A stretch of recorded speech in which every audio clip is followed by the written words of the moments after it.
adalah kehidupan dunia ini, melainkan senda gurau dan permainan belaka. Dan sungguh negeri akhirat itulah kehidupan yang sebenarnya, seandainya mereka mengetahui. Bismillahirrahmanirrahim. Rindu surga.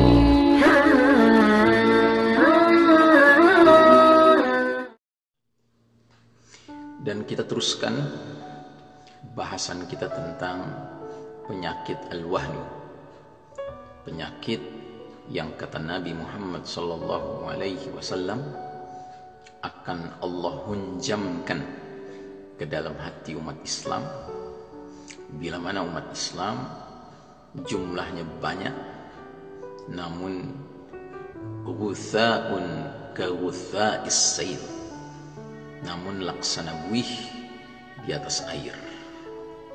Artinya umat Islam banyak jumlahnya tetapi tidak berbobot, yang berakibat kepada Allah cabut rasa takut musuh kepada umat Islam di satu sisi, dan di lain sisi Allah tanamkan dalam hati umat Islam yang tidak berbobot itu suatu penyakit bernama al-wahn. Sahabat bertanya, "Wa mal wahnu ya Rasulullah?" Apakah itu al-wahn ya Rasulullah?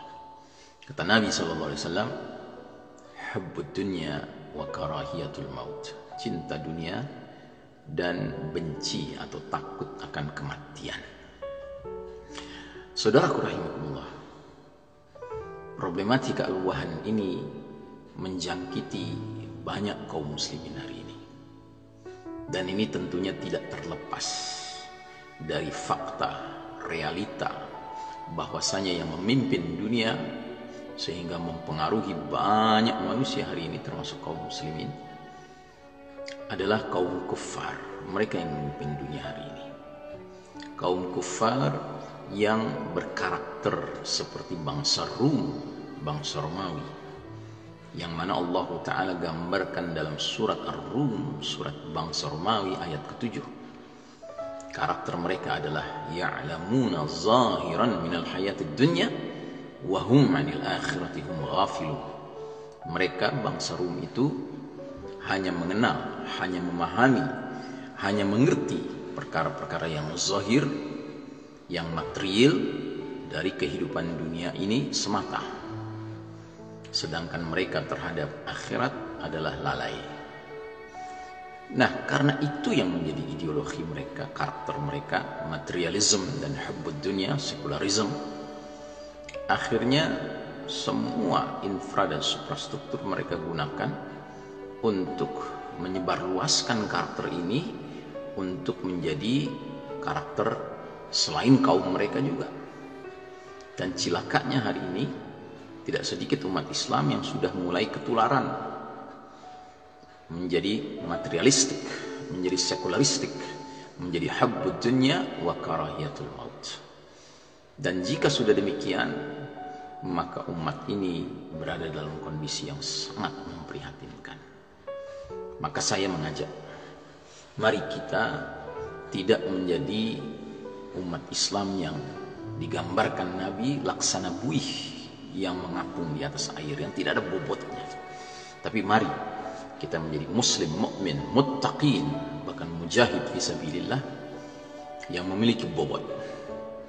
Bobot akidahnya bagus, kuat, berat. Bobot akhlaknya bagus, kuat, berat. Bobot ibadahnya, bobot dakwahnya, bobot tazkiyatun nafsnya, pensucian jiwanya, ya, bagus, bobot berat, ya, kuat. Begitu juga dengan bobot jihadnya. Singkat cerita, marilah kita kembali menjadi khairu ummah, menjadi umat yang terbaik sebagaimana yang Allah gelari dalam Al-Quranul Karim kepada kita umat Islam ini.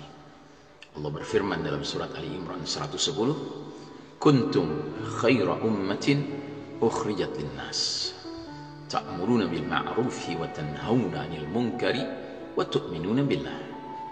Kalian adalah umat yang terbaik yang Allah sediakan, hadirkan, presentasikan di hadapan seluruh umat manusia lainnya. Kalian memerintahkan yang ma'ruf, mencegah dari yang mungkar, dan kalian senantiasa beriman kepada Allah Ta'ala. Saudaraku rahimakumullah, karenanya mari kita kembali kepada asas-asas pemahaman kita mengenai hakikat dunia dan hakikat akhirat. Salah satu ayat yang sangat penting dalam hal ini adalah surat Al-Ankabut ayat 77, di mana Allah Subhanahu wa taala berfirman, "Wabtaghi fima ataqallahu ad-daral akhirah wa la tansa nasibaka minad dunya." Kejarlah, raihlah berbagai karunia yang Allah sudah sediakan di negeri akhirat kelak nanti, dan jangan lupakan bahagianmu dari urusan dunia ini. Itulah sikap dasar seorang mukmin, bahwasanya yang menjadi ambisinya, cita-citanya, obsesinya adalah bagaimana dia meraih berbagai karunia, anugerah yang Allah janjikan di negeri akhirat nanti. Sementara sikapnya terhadap dunia ini adalah sebatas wala tansa nasibaka minad dunya. Jangan lupakan bahagianmu dari dunia. Don't forget you're still living in this world. Jangan lupa kau masih hidup dalam dunia fana ini. Kalau kita masih ingat bahwa kita hidup di dunia fana, tentu kita lapar, ya kita makan, kita haus, kita minum, kita sudah dewasa, sudah tumbuh kebutuhan biologis seksual, kita menikah. Tapi itu semua adalah bahagian yang sebatas, kata Allah, jangan lupakan.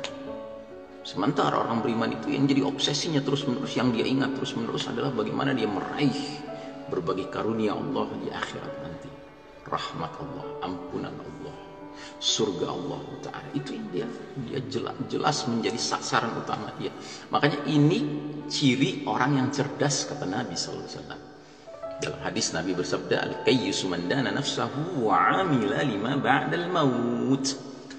Orang yang cerdas, yang jenius adalah orang yang rajin introspeksi, muhasabah, evaluasi perbuatan-perbuatannya, amal-amalnya. Dan dia sibuk berkarya, dia sibuk beramal, dia sibuk berbuat untuk kehidupan setelah kematiannya. Jadi saudaraku rahimakumullah, janganlah kita menjadi umat yang lemah, umat yang senantiasa menjadikan tolok ukur dunia sebagai tolok ukur hakiki. Bukan ini yang hakiki. Tolok ukur yang hakiki adalah berkenaan dengan akhirat. Sebagaimana firman Allah dalam surat Al-Ankabut ayat ke-64. Ya, di dalam surat itu Allah Subhanahu wa taala berfirman, "Wa ma hadhil hayatud dunya illa la'ibun wa lahun wa inna ad-daral akhirata lahiyal hayawan law kanu ya'lamun." Dan tiadalah kehidupan dunia ini melainkan senda gurau dan permainan belaka, dan sungguh negeri akhirat itulah kehidupan yang sebenarnya, seandainya mereka mengetahui. Makanya Ali bin Abi Thalib radhiyallahu anhu pernah menyatakan, "Idza mata an-nas istayqadha." Bila manusia meninggal, dia bangun dari tidurnya. Jadi justru dia merasakan hidup di dunia ini seperti sedang bermimpi. Hakikat bangun, hakikat sadar, hakikat hidup itu adalah ketika sudah meninggal, sudah meninggalkan dunia fana ini, sudah wafat. Itulah hakikat mulai hidup. Ya.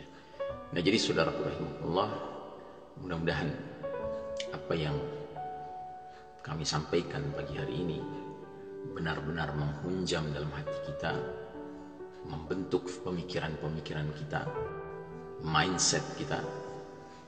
Kita tidak boleh ikut serta dalam perlombaan mengejar dunia ini, karena tidak pantas orang beriman terjerembab dalam perlombaan mengejar dunia.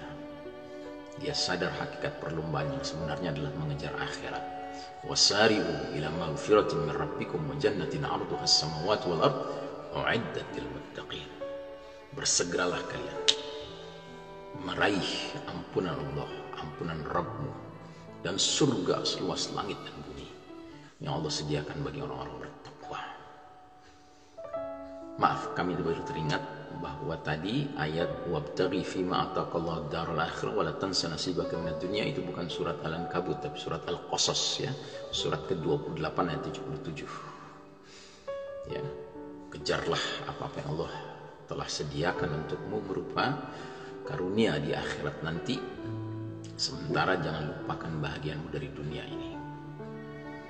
Mudah-mudahan Allah menjaga kita dari penetrasi pemikiran, penetrasi ideologi yang dilansir oleh musuh-musuh Allah yang dengan izin Allah saat ini sedang memimpin dunia, sedang berjaya, sehingga mereka menyebarluaskan opini-opini sesat yang bertentangan dengan cara pandang Al-Quran, cara pandang hadis Nabi SAW terhadap dunia ini. Dan mudah-mudahan kita menjadi para pemburu akhirat. Kita bukan menjadi pemburu dunia ini. Bagi kita orang beriman, dunia kita dapat, alhamdulillah. Dunia kita tidak dapat, alhamdulillah. Tapi kalau sampai akhirat kita tidak dapat, itulah hakikat khusranan mubinah, kerugian yang nyata, kerugian yang sebenar-benarnya. Tapi sebaliknya, kalau kita berhasil meraih akhirat, itulah keberhasilan yang sejati, kesuksesan yang sebenarnya. Ya, itulah yang disebut dengan kejayaan yang hakiki. Seperti firman Allah dalam surat Ali Imran 185. Kullu nafsin dha'iqatul maut. Tiap-tiap yang berjiwa, yang bernyawa pasti merasakan kematian. Wa innama tuwaffawna ujurakum yaumal qiyamah. Dan sungguh hanyalah di hari berbangkit nanti berbagai ganjaran-ganjaran itu disempurnakan. Faman zahziha 'anil nari wa udkhilal jannata faqad faz. Maka barang siapa dijauhkan oleh Allah dari api neraka dan dimasukkan, dicemplungkan ke dalam jannah, sungguh dia telah meraih keberhasilan, kesuksesan, kejayaan yang hakiki. Wa ma hadhil hayatud dunya illa mata'ul ghurur. Dan tiadalah kehidupan dunia ini melainkan kesenangan yang memperdayakan. Saudaraku rahimahullah, jadilah para pemburu akhirat, bukan pemburu dunia.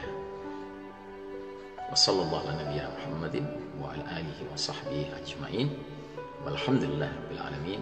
Wassalamualaikum warahmatullahi wabarakatuh.